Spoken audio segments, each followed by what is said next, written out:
Hey, this is Sam Black with an Ojutais command based standard inspired modern dark Jeskai deck.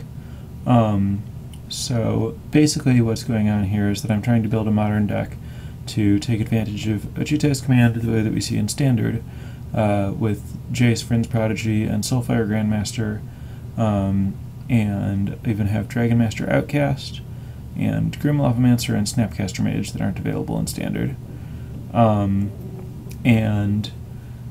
Basically, when Ojutais command came out, there's a prevailing theory that it wasn't powerful enough for modern, but I think that the printing of Jace, Friend's Prodigy changes that dynamic, where I think the interaction between Jace and Ojutais command is strong enough that I feel like it's a modern power level synergy, and so I want to try pushing that to see how it can do. In that way, this deck is built around things that are going on in standard. Also, while in general I think that it's hard to pull off a fetch land based 4-color mana base in modern, I think that by taking a page out of standard's playbook in the mana department, I can make it work here, which is to say that with 4-color mana bases in standard, I've realized that it's much easier to play 4 or even 5 colors in standard if there's a scripted sequence to the order in which you want your colors, where it's a lot easier to have a 4th or 5th color if you don't need them until later in the game.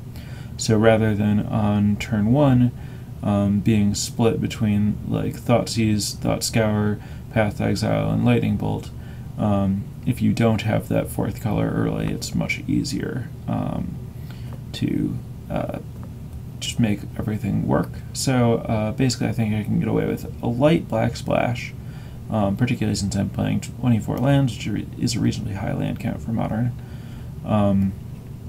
And I'm also doing things like only playing 2 Celestial Colonnades so that I have room for more fetch lands and more fetchable lands.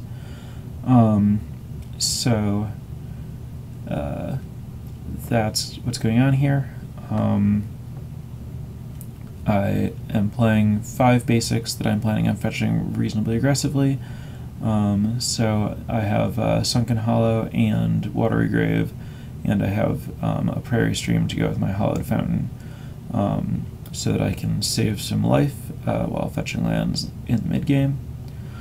And then in addition to the major creatures that I have going on here, obviously there's just some interactive spells, 4 Lightning Bolt and 4 Path to Exile against creatures, and then random smattering of other utility cards, 1 Jataxian Probe, 1 Dispel, 1 Spell Snare, 1 Mana Leak, 1 Negate, 1 Painful Truths, 1 Culligan's Command, and 1 Tasigur. And basically I think that in a deck that is seeing so many cards and having access to so many cards, with Thought Scour and Jace and Snapcaster letting you have access to all the cards that are in your graveyard, I think there's a lot of value to just having 1 copy of a card, where you get to see it a lot more than you would with other decks, and you get to use a lot more than you would with other decks. So I just have a mix of stuff.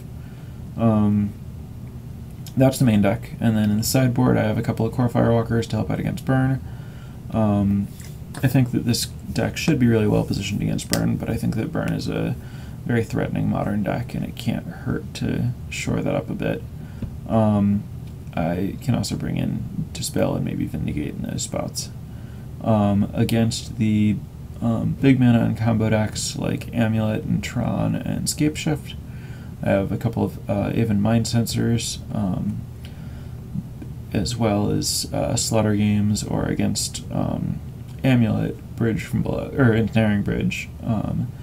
I've been really impressed by Ensnaring Bridge out of Lantern, and I think that there are a lot of decks that just have a lot of trouble beating it, especially in a deck like this where I don't have other artifacts, and so they might not bring in artifact hate.